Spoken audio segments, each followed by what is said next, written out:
What is up, Buck Nation? Welcome back to another one of my videos. What a wonderful, wonderful, wonderful performance, bounce back performance by our beloved Tampa Bay Buccaneers. As you can see, I finally got my Brady jersey. Literally, my brother just gave it to me and I still have the tags on it. Literally just took it out of the plastic. So, you may be wondering why I'm in a different backdrop. I'm actually in a hotel in Denver, Colorado. I just got married a couple of days ago.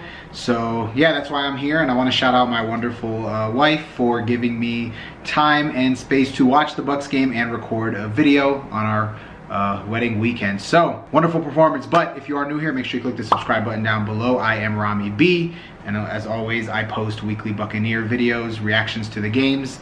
And what a game this was. I do want to preface this by saying that I was not able to watch the entire game. I watched most of the first half and the entire fourth quarter. So a lot of it was from highlights and stuff like that for the things I missed. So I may be missing some specific context to specific things, but I do have, if you see me looking to my side, I am looking at a bunch of stats that I wrote down and things that I wanted to kind of touch up on. But a 46-23 win over the Carolina Panthers, a wonderful bounce back game after a horrendous showing on Sunday Night Football against the New Orleans Saints. This is what you couldn't ask for anything more than a dominant performance on both sides.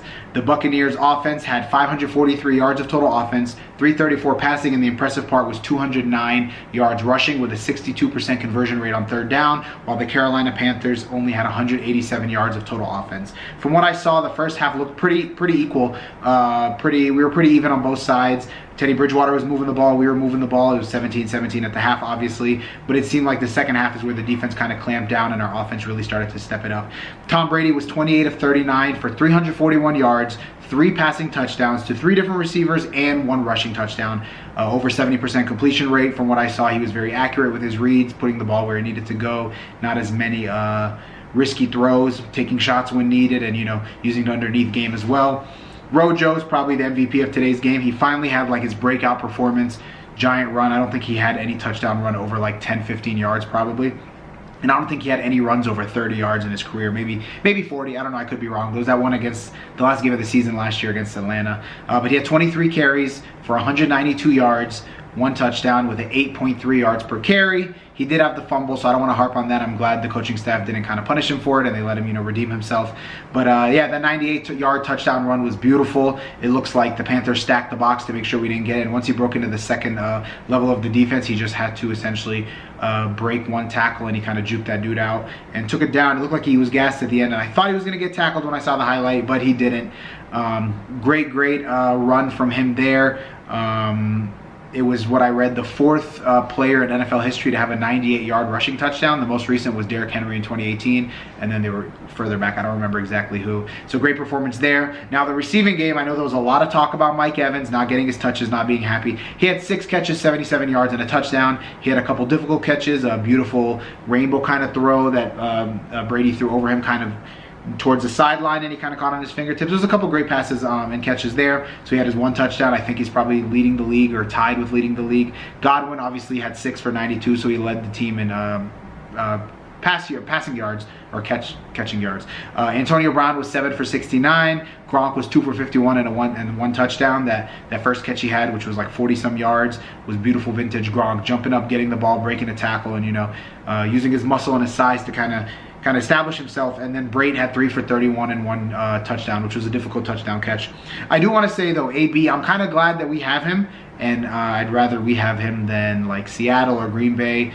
You notice when he catches the ball, his level of eliteness is like levels above everybody else. Like Evans and Godwin to me are elite, but AB brings a whole nother dynamic. He could break any catch into a long touchdown. He has game-breaking speed, incredible hands and concentration. There was some passes, there was an out route that was thrown a little bit behind him. He kind of caught while the corner hit him.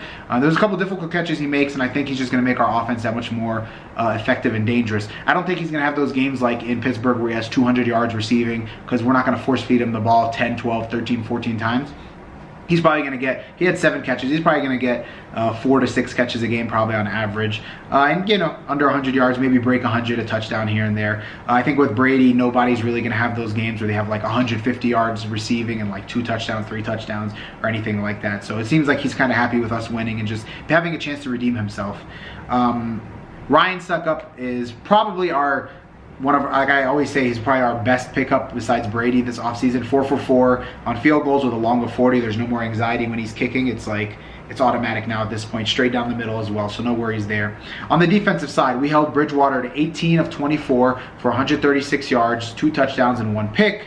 Mike Davis had 7 carries for 32 yards, no other back had over 20, and DJ Moore had 4 for 96 with 1 touchdown receiving, and no other wide receiver over 21 yards. So a very pedestrian day from their offense. I know Bridgewater got hurt. JPP had that 1 interception and that sack. I believe it was that sack that kind of hurt Bridgewater, so hopefully he's okay, because he's definitely a fun player to watch, and it was good to see him come back from his injury and play as effective as he has been. But yeah, JPP, that interception, the concentration, dropping back into zone, diving, you know, we all know the injury with his hand, and still being able to concentrate on the dive and catch the ball and come down with it.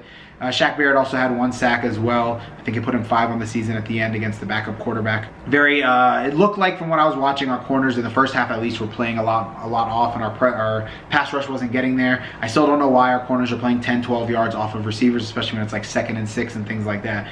I don't know what the coaching staff sees that makes them think that, you know, playing off is better. Maybe against the Giants is when they got really nervous with all the receivers that got open over the top, but Daniel Jones missed, so instead of doing that, they'd rather give him the underneath. I'm not really sure, but it's still, you know, I can't complain. It's a dominant performance. We are now 7-3 on the season. We haven't been 7-3 since 2008, so this is really a great feeling to know that we have a dominant team.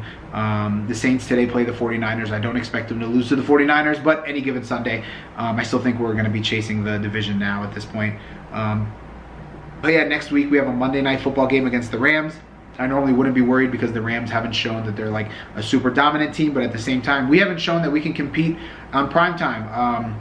Thursday Night Football against the Bears, should have won that, could have won that, lost it, not our best performance. The Giants game, we were gritty, we came out with a win, we squeaked out a win, which is what good teams are supposed to do, but again, not a dominant performance. And then it was, you know, last Sunday we got demolished by the Saints as well. Great performance, great win on my wedding weekend as well. 46-23, dominant performance, hanging to 40 on the Panthers, who aren't a bad team. They're probably the best losing team in the NFL. Like, their defense is very solid. They gave the Chiefs a run for their money and almost beat them in Kansas City. So to know that, like, you know, we were able to hang that kind of performance on a team that is pretty solid all around is really encouraging. So yeah, let me get off and edit and have this thing uploaded so I can enjoy the rest of my weekend. So once again, thank you for tuning into my videos.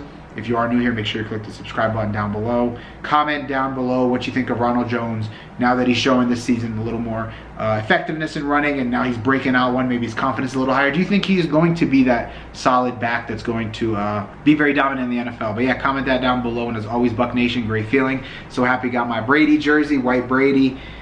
Yeah, feeling great. And as always, I am out. Our offense tough, our defense rough. Go Bucks, go Bucks. Ain't no other team stopping us. Go Bucks, go Bucks.